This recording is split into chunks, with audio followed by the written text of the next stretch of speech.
What I know really that the history of the world is always the history of weak people fighting strong people. Of weak people who has a correct case fighting strong people who use their strength to exploit the weak. Turn to the fighting that's been going on in Jordan in the recent weeks. It's your organization that's been one side of the fight. What has it achieved? One thing, that we have a case to fight for. That's very much. These people, the Palestinian people, prefer to die standing than to lose its case. We achieved proving that the king is wrong.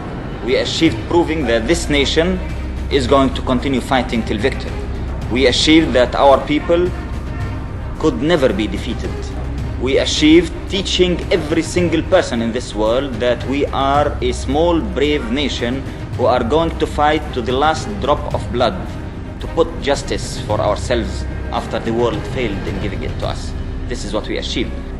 It does seem that the war, the civil war, has been quite fruitless. It's not a civil war. It's a people defending themselves against a fascist government, which you are defending because just King Hussein has an Arab passport. It's not a civil war. Well, the conflict... It's not a conflict. It's a liberation movement fighting for justice.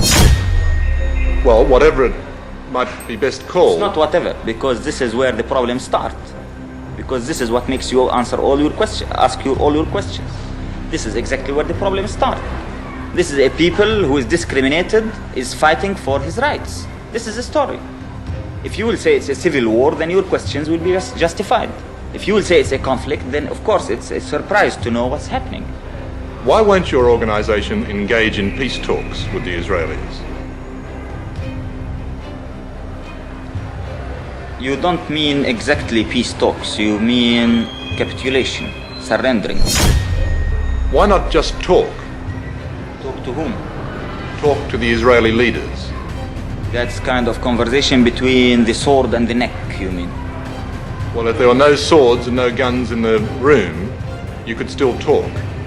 No, I had never seen any talk between a colonialist case and a national liberation movement. But despite this, why not talk? Talk about what? Talk about the possibility of not fighting.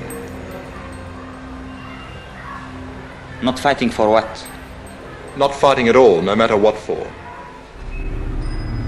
Yeah, people usually fight for something and they stop fighting for something.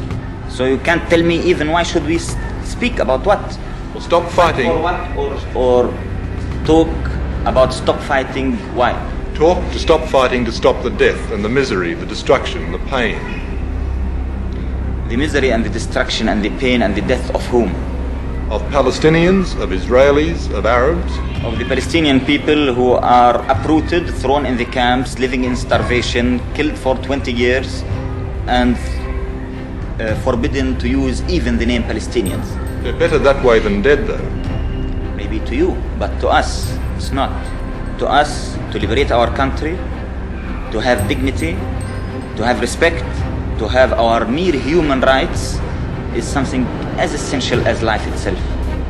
You called King Hussein a fascist. Who else amongst the Arab leaders are you totally opposed to? We consider the Arab governments two kinds. Something we call reactionaries, who are completely connected with the imperialists, like King Hussein government, like Saudi Arabian government, like Moroccan government, Tunisian government. And then we had some other Arab governments which we call the military petit bourgeoisie governments. That's like Syria, Iraq, Egypt, Algeria, so on. Just to end with, let me go back to the hijacking of the aircraft. On reflection, do you think that is now a mistake? We didn't make a mistake in hijacking them. The contrast. We did one of the most correct things we ever did.